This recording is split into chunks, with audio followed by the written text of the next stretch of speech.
Heyo everybody, Haku here with my review of One Piece Chapter 850. I think, in my opinion, this is probably my favorite chapter so far of Whole Cake, and you guys know I haven't been entirely 100% into the Whole Cake arc. There have been some great chapters, but overall it's just been kind of not as good as Zoe.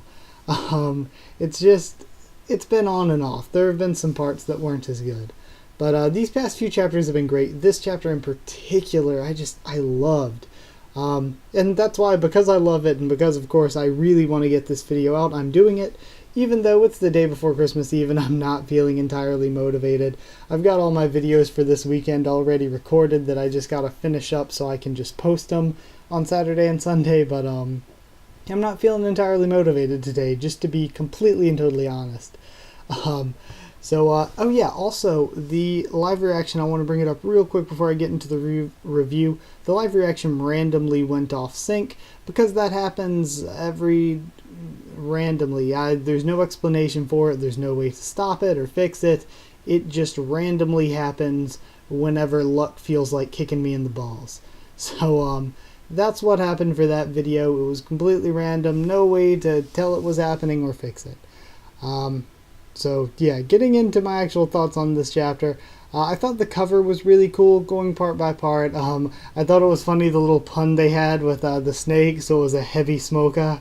Okay, I thought that was a very funny pun they had going on. So we start out with Chopper and Carrot, and they're looking through all these different mirrors in the mirror world, and they're using Diesel and Brûlé, of course, Diesel to carry them around, and as long as they touch Brûlé, they can go in and out of the mirrors. Now, a lot of people I've seen are wondering, okay, how the heck does this work? If she's knocked out, why is her power still working? Which is a great question, because if she's knocked out, given the way that we've been told devil fruits work, her power should not be working. So if her power is working, what is a reason? I think maybe my best theory on why maybe her power is working while she's knocked out, maybe the mirror world is just something that exists in the One Piece universe. When you look through a mirror, that's looking into the mirror world. It is just a general thing. It's another side to the One Piece world, and Brûlé's power isn't the creation of the mirror world. The mirror world's already there. Her power is to go in and out of the mirror world, in addition to changing the appearance and stuff and random shit like that and deflecting attacks backwards. So she can go in and out of the mirror world, but the mirror world isn't her creation, would be my best theory of why it's still there even though she's knocked out. And that still doesn't completely explain why Chopper and Carrot can be touching her and go in and out of mirrors, but either way, I mean, close enough. It's the best guess I've got. So we see Sanji making a Luffy style bento just full of meat for Pudding, and Luffy, then we see him and he's planning to rip his arms off and escape because he knows that Big Mom will kill them. I really like this because it shows that even without what Pudding told them, they should know they're in a lot of danger. They're dealing with the Yonko. They're in the Yonko's territory. It is kill or be killed, so to speak. And if they don't escape that cell, they can't just wait for somebody, or the somebody that's going to come is going to be Big Mom, and it's going to be to kill them. So I do like that Luffy is looking at it this way and saying, I'm not dying here. Then, possibly my favorite part, we have Pedro, and of course we find out his berry is 382 million versus Tamago with a bounty of 429 million. Both pretty high bounties. It's really pretty cool, and pushed in different places in the fight are a flashback to Pedro's past, and I've been saying I want Pedro's past in a flashback form for a long time, so I like that we're getting some of that. We see Zeppo died because he spun the roulette wheel and got 100 years, but he only had 30 left. So then for the 70 left, Peckham's begs Big Mom, because he was part of her crew at the time already, to spare Pedro, and she's like, okay, I'll take 10 years off. So then Pedro, the ultimate badass, rips out his own eye, and she's like, oh wow, that's pretty impressive. Okay, 50 years. So he's able to live, but with only a little bit of life left. And in that, and also in the current time, he keeps talking about the dawn of the world, which his speech was so freaking cool. And he talks about how the Straw Hats will one day surpass Big Mom's crew, and they will bring about the change in the world. I love that so much. So he has this badass speech about how he's not going to die here, even though he's going to die, and he doesn't mind dying for them, and he cuts Tamago in half. Now Tamago, as a lot of people are assuming, I'm assuming, still going to be alive.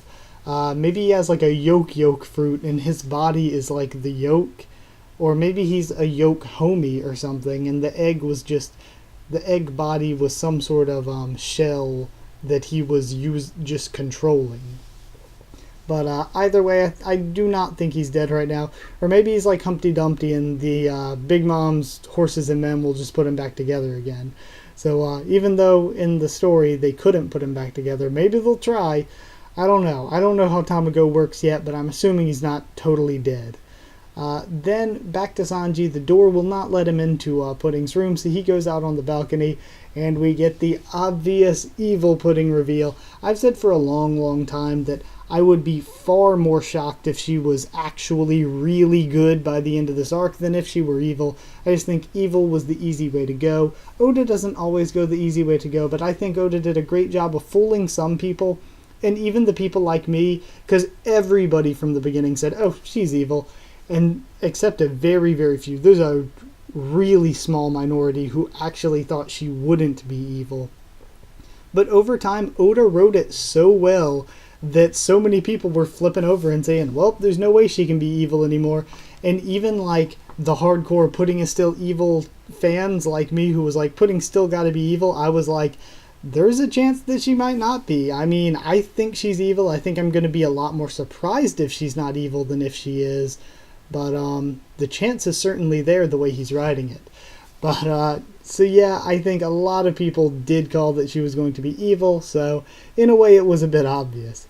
I love Sanji's reaction face when he first finds out, though. That is one of my favorite panels in One Piece in a while. His reaction face is golden. I love it. Also, Pudding, we find out she did whisper to, what she whispered to Luffy and Nami was that she plans to kill Sanji at the wedding. And Big Mom also wants a clone army, or she says this to Reiju.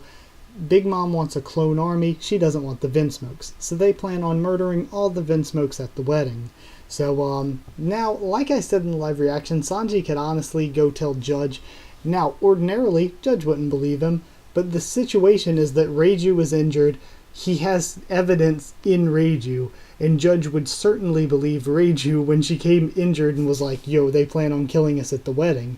And Reiju's being held in Pudding's room, where Sanji can be like, go to Pudding's room and find out. And when he finds her injured and held captive, Judge is going to be like, okay, I didn't trust pirates from the beginning. He still might not like Sanji, but he's also going to be against Big Mom. So I definitely do see some Germa and Big Mom conflict going on here. So overall, amazing chapter. I've been waiting for forever to see Pedro's backstory like this, so I really liked that part.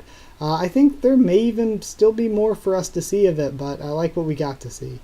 We didn't get anything with Brook and Big Mom, though, and I thought we were gonna, I don't know, I kind of thought we were gonna get a little bit with that.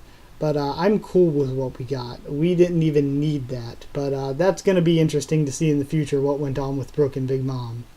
Also, most of us easily called that Pudding was evil, but Oda was good at creating doubt. So that is the big Pudding is evil, my thoughts on it.